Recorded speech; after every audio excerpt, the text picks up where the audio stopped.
Mesdames, Messieurs, bonsoir. Nous en sommes aujourd'hui, vendredi 17 avril, au 31e jour de confinement. Ce très long mois de confinement est très pesant pour beaucoup d'entre vous, d'autant plus que le président de la République a annoncé lundi que nous devions poursuivre cet effort au moins jusqu'au 11 mai prochain. Il s'agit là d'une privation de nos libertés habituelles tout à fait inédite, mais absolument nécessaire pour notre santé. Cette pandémie n'est pas la première dans l'histoire de l'humanité ou de notre pays. La peste, le choléra, la grippe espagnole, ou de façon plus contemporaine la grippe de Hong Kong, ont décimé par le passé des millions de nos aïeux. Mais jamais un virus n'avait contaminé la planète entière aussi rapidement.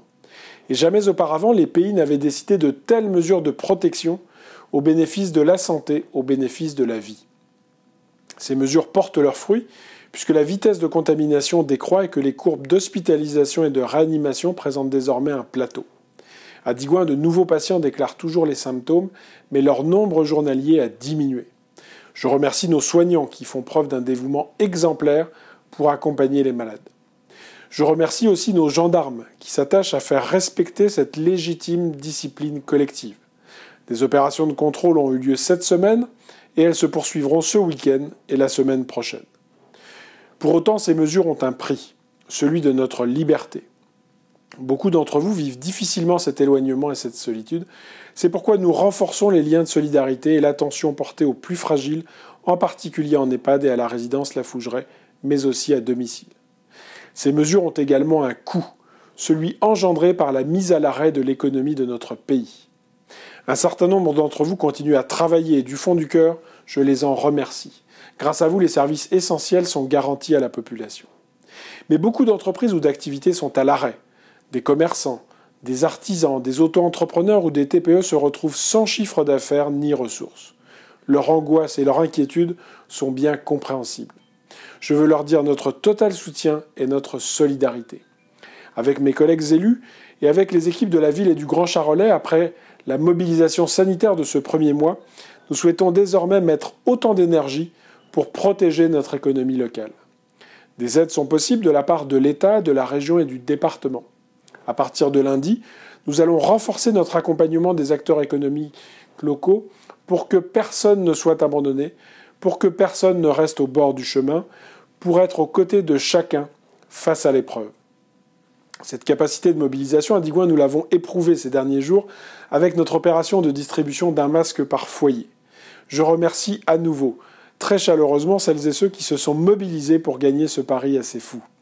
Cette formidable chaîne de solidarité locale a rassemblé l'entreprise Le Laboureur, les 30 couturières bénévoles, véritables superwomen de la machine à coudre et de la surjeteuse, l'association Digoin Solidarité, l'entreprise Neuville, les personnels municipaux mobilisés, sans oublier mes collègues du conseil municipal et les jeunes sapeurs-pompiers pour la distribution. J'invite maintenant chaque Digoinais à porter ce masque lorsqu'il doit quitter son domicile, par exemple lorsqu'il fait des courses. Naturellement, nous allons poursuivre notre mobilisation pour que chaque habitant de notre ville, mais aussi du Grand Charolais, puisse disposer d'un masque alternatif lors du déconfinement. Pour l'instant, les conditions de celui-ci après le 11 mai ne sont pas connues et nous attendons les consignes du gouvernement. Mais soyez assurés que tous, mobilisés, solidaires et unis, nous allons préparer cette nouvelle étape de cette crise et au final, vaincre ce virus. Ensemble, prenons soin de tous. Prenez soin de vous. Une carte interactive pour connaître les commerces ouverts à Digoin. Mobilisée au plus près des commerçants et acteurs économiques, la municipalité publie sur son site une liste des magasins et services en activité ainsi que leurs horaires adaptés durant le confinement.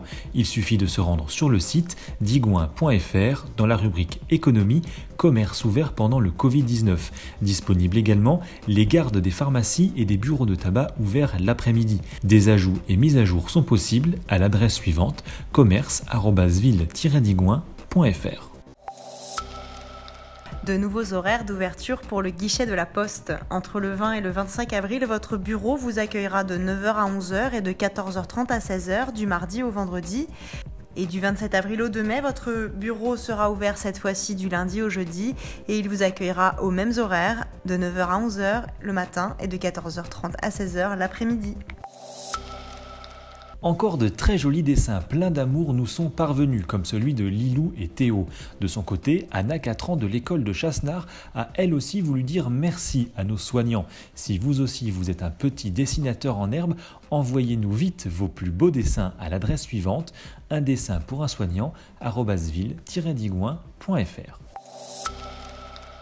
Et pour terminer ce point d'information, découvrez notre Doc 713 illuminé et vêtu de bleu pour soutenir et remercier celles et ceux qui se battent chaque jour contre le virus. Merci à tous nos personnels soignants et n'oubliez pas, ce week-end encore, restez chez vous.